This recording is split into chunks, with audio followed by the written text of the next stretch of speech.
Orang berpikir heran, apa yang mereka kejar ke Palestina? Andai ada orang ingin merebut Irak, masuk akal. Merebut Irak karena banyak sumur-sumur minyak. Andai ada mau ekspansi ke Kuwait, masuk akal, karena sumur minyak di Kuwait banyak. Kenapa kembali ke Palestina? Ada apa? Tanah yang tandus, tanah yang kering kerontang. Mereka ingin membuat sebuah negara dengan keyakinan akan turun Mesias, sang juru selamat yang dijanjikan oleh Tuhan, dengan syarat orang-orang Yahudi mesti kembali ke negeri yang dijanjikan Tuhan. Yang kedua, Mesias sedang menunggu. Mesias melihat ke bawah.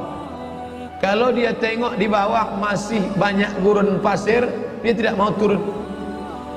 Dia ingin melihat hijau. Kalau sudah dibentang karpet hijau, baru dia turun ke bawah. Maka yang dimaksud dengan hijau itu adalah ditanami tanaman-tanaman hijau, penghijauan yang luar biasa. Dan ketika Israel masuk ke Palestina, mereka ambil tanah itu, mereka hancurkan rumah orang Islam, mereka buat tembok panjang. Penjara terbesar dan terpanjang di dunia adalah Palestina. Mereka kurung orang Palestina. Mereka buat tembok beton yang tinggi, panjangnya 700 km lebih.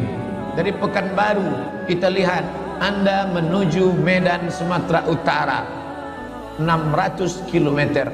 Mereka membuat tembok tinggi 700 km. Bayangkan, umat Islam terisolir dan mereka tanami hijau-hijau. Makanya Allah berkuasa. Allah mau tunjukkan kuasa, lalu Allah buat tanaman hijau itu menyala.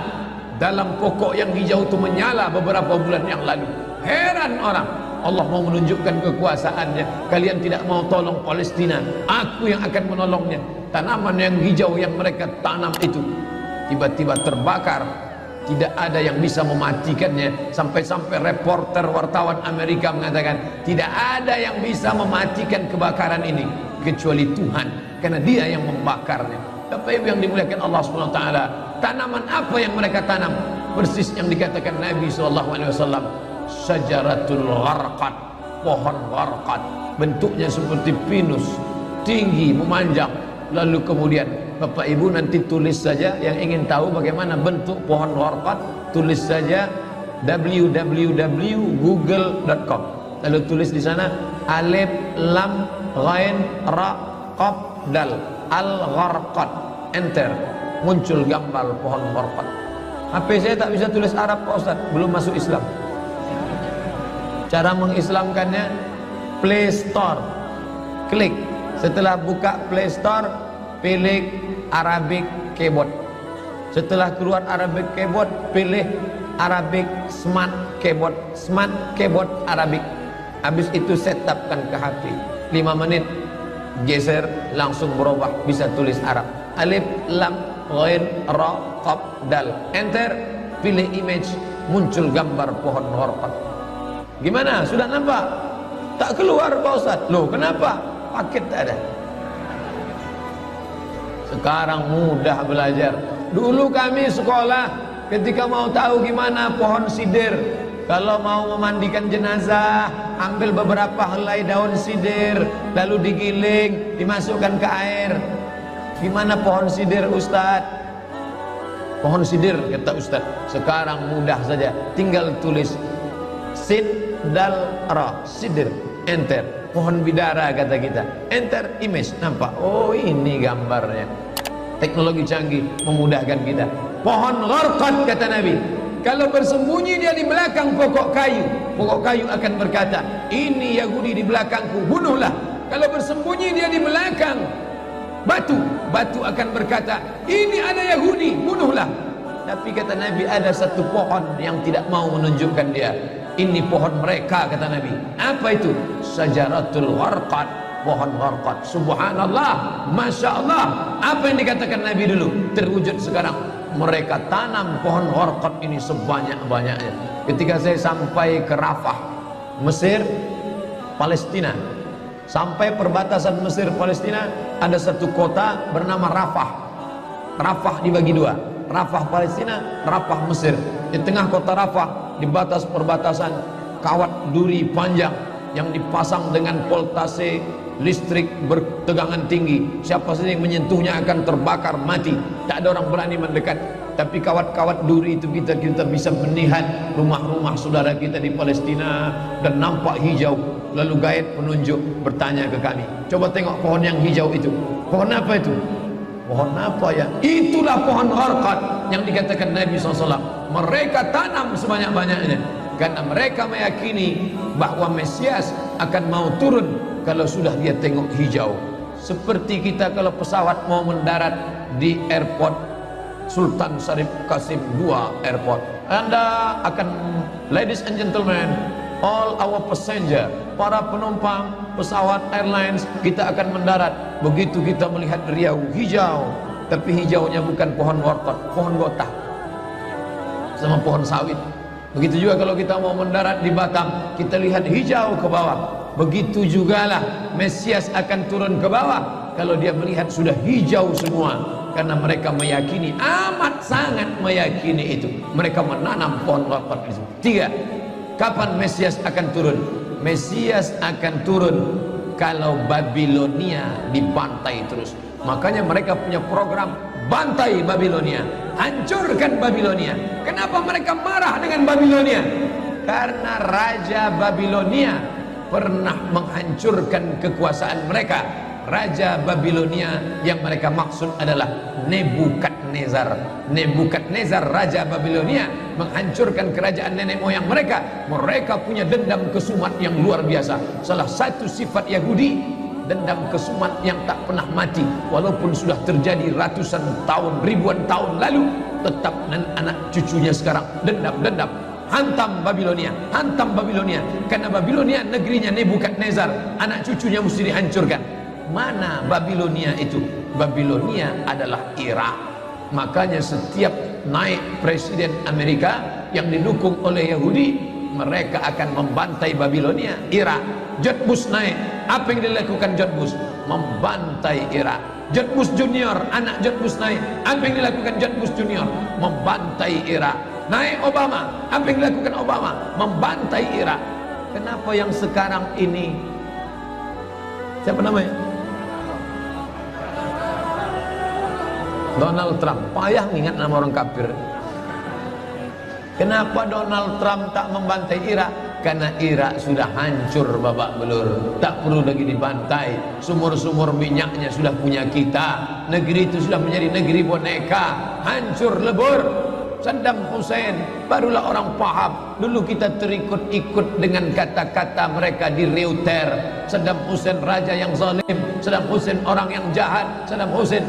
Tapi begitu Saddam Hussein digantung, apa kata dia di tiang gantungan? Allahu Akbar, patah lehernya, mati Saddam Hussein, meninggal dunia. Sekarang orang baru sadar, ternyata Saddam Hussein menyelamatkan negeri itu daripada orang-orang yang jahat. Sekarang apa yang terjadi? Saudara kita yang beberapa bulan bersama kita di Masjid Raya Senapelan, kalau Bapak ingat, ayahnya, anaknya, ibunya, adik-adiknya tak sanggup lagi tinggal di Baghdad. Kenapa? Kami dibantai oleh Syiah, kami dibantai oleh Amerika, kami sampai lari mendapatkan suaka politik. Sampai hari ini masih ada sebagiannya tinggal yang Sunni, yang Syiah dengan berbagai macamnya. Apa maknanya? Mereka membantai Babilonia. Lalu orang mengatakan ini kan ekspansi politik, ini kan karena sumur minyak. Ada betulnya, tapi lebih daripada itu adalah mereka memiliki keyakinan yang luar biasa bahwa Mesias akan datang kalau Babilonia dihancurkan. Ustadz baca analisa ini dari mana? Kami belajar buku ini 6 bulan di Al-Azhar, satu mata kuliah, dan saya paling suka mata kuliah ini karena mengaitkan antara ayat Al-Quran dengan hadis Nabi. Kalau kita suka mata kuliah itu, kita ingat isinya, kita ingat orang yang mengajarnya. Saya masuk Al-Azhar 1998, hari ini 2017, 19 tahun yang lalu. Kalau saya pejamkan mata saya, masih ingat saya Syekh Dr. Fargallah yang mengajarkan mata kuliah ini.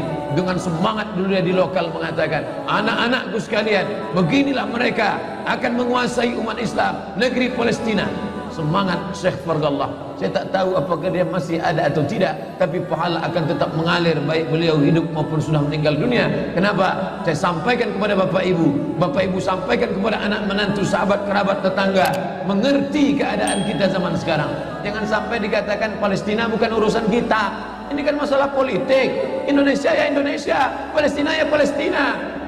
Antum tidak mengerti masalah dunia. Palestina adalah masalah umat Islam. Subhanalladzi asra bi'abdihi. Maha suci Allah yang sudah memperjalankan hambanya minal masjidil haram, dari masjidil haram ilal masjidil aqsa, masjidil aqsa, masjidil aqsa Palestina. Kita yang tertulis dalam kitab suci kita bahwa kita punya ikatan emosional. Kenapa kita tidak yakin itu? Yahudi ajarannya dibuat-buat, ajarannya mitos, tapi mereka punya keyakinan yang luar biasa. Mereka rebut negeri itu, mereka kuasai, mereka hancurkan negeri musuh. Atas dasar apa? Keyakinan bahwa Mesias akan datang. Yang kelima, apa yang mereka lakukan untuk Palestina? Mereka meyakini ada Temple of King Solomon, tempel kuil King Solomon, Raja Sulaiman. Tentang pula orang Indonesia latah, dikatakannya Sulaiman ini kerajaannya bukan di Palestina, di Yogyakarta, Sleman. Kata dia, King Solomon itu punya tempel kuil, dan Temple of King Solomon letaknya pas di bawah Al-Masjidil Aqsa. Apa maknanya? Mereka mengeruk setiap hari bulldozer, traktor, ekskavator, terus mengeruk keliling Masjidil Aqsa. Mereka ingin meruntuhkan Masjidil Aqsa.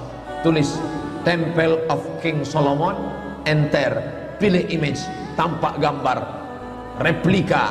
Inilah kerajaan Sulaiman yang ada di bawah Masjidil Aqsa. Akan mereka naikkan. Mereka sudah bangunkan rumah kecil replikanya, seperti orang Riau membuat rumah replika, rumah Melayu Kampar, rumah Melayu Siak, rumah Melayu Bengkalis. Di mana rumah itu?